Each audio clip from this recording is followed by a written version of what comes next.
Salut sur vous, en quête de patrimoine, découvrons notre histoire, la vie des saints. 14 janvier, nous fêtons Saint Hilaire de Poitiers. Hilaire, issu d'une noble famille gauloise, naquit en Aquitaine dans les environs de Poitiers, probablement à Cléré.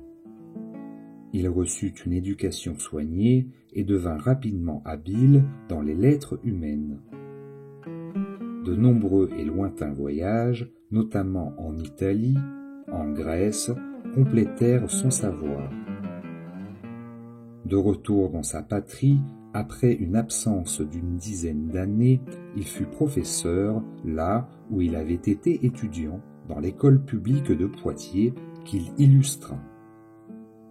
À la mort de l'évêque, il fut élu pour lui succéder et contraint d'accepter. L'Église avait alors grand besoin d'être défendue. L'empereur Constance protégeait les Ariens. Hilaire fut choisi de Dieu pour être le champion du catholicisme. Il fit des remontrances à l'empereur, il confirma les évêques des Gaules dans la résistance à l'hérésie. Il démasqua les hérétiques et combattit leurs erreurs. Il fut banni de son siège et exilé en Phrygie. Dieu voulait, sans doute, donner à l'Orient qui chancelait dans la foi ce modèle de courage inébranlable. L'illustre exilé ne cessa d'écrire pour éclairer les Orientaux, réfuter les calomnies de ses ennemis et exposer la vérité. Il n'en continua pas moins d'être en correspondance fréquente avec l'Occident pour gouverner son église de Poitiers et guider les évêques des Gaules à travers les difficultés de ces temps troublés. Il se signala au concile de Séleucie et demanda, peu après, à l'empereur une audience pour traiter devant lui la matière de la foi selon le sens catholique. Les évêques orientaux, pour se débarrasser d'un adversaire aussi redoutable, obtinrent de Constance qu'il le renverrait dans son diocèse.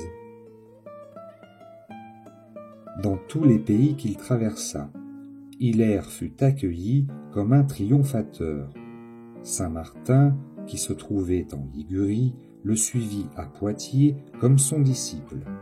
Ce fut alors, dit saint Jérôme, que l'Église des Gaules embrassa son grand Hilaire, revenant victorieux de la défaite des hérétiques et la palme à la main. Dieu honora son retour par des miracles.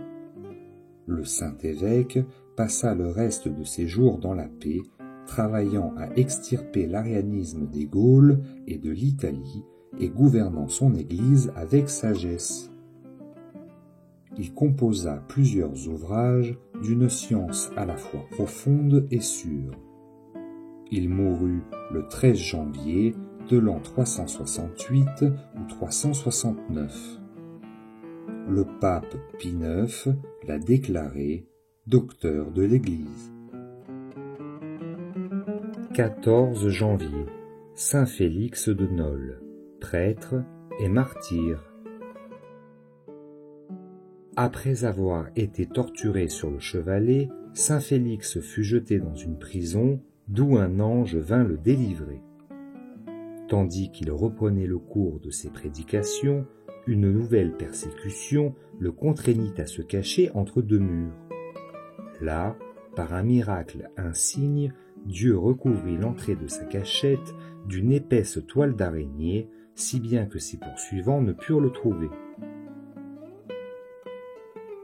Il mourut en paix en 260. On le représente enchaîné et en prison, ou bien dans une caverne avec une toile d'araignée.